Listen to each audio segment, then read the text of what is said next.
Founders Notes, Edition 27, Week 11, Legacy, What Still Breathes When You Stop Speaking. Prologue, The Breath After the Voice. When the founder grows silent, the creation must learn to speak. It no longer echoes command, it moves by rhythm, the rhythm once set in motion by the hands that built it. Legacy begins not when the founder speaks louder, but when he no longer needs to speak at all. It is the moment when the architecture holds its own shape, when the structure no longer asks for proof and the vow continues, quietly, faithfully, through those who remember not the man, but the meaning. Legacy is not immortality. It is endurance through others. It is what still breathes when you stop speaking. The tale of two founders, possession and presence. There are two founders at the end of every journey. One believes legacy is what remains of him. The other understands legacy is what remains through him. The first seeks permanence, his name etched in marble, his portrait hanging in the corridor, his memory preserved in ritual. The second seeks continuity, his principles alive in practice, his rhythm carried in culture, his vow embedded in the hands of others. The first says, "Remember me." The second whispers, "Remember the vow." One builds for applause, the other builds for breath. And when time tests them both, it is the second founder whose work endures, because he understood the truth. The purpose of the builder is not to be remembered, but to ensure that what he built does not forget. The zeitgeist, the illusion of lasting names. We live in a world obsessed with visibility, names carved in glass towers, awards, speeches, anniversaries. But legacy is not visibility, it is viability.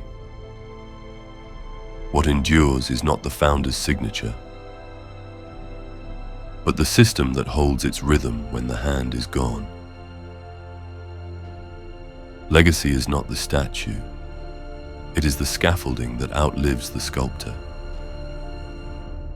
And yet, too often, founders spend their final years polishing the marble instead of strengthening the frame. The world does not need monuments. It needs memory embedded in structure, values that survive transitions, rituals that remind successors what was once sacred, systems that remember why they were built in the first place. Because when your name fades, your work will either stand on its own or fall quietly into dust. The founder's test, what still breathes. Every founder faces the same test. The systems run without your supervision.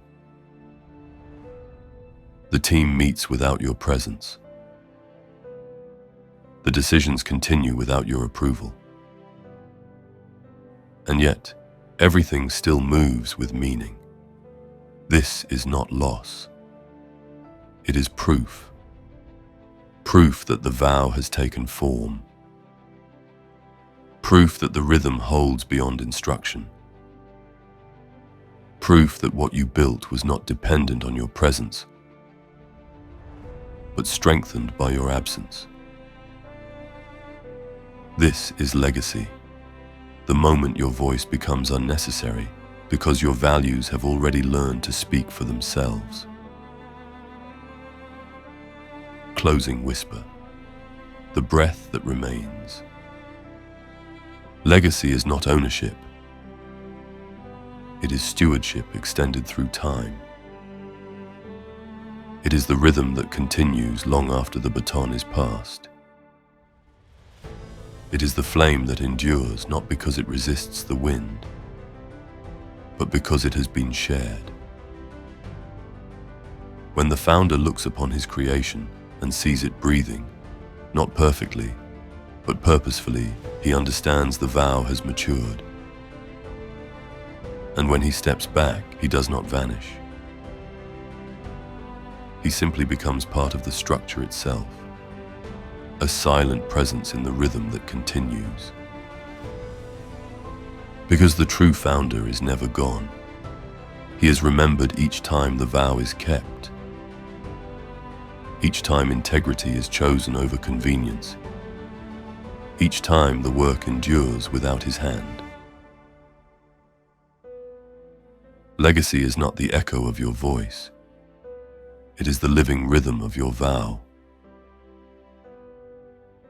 Dimitris, founder and torchbearer.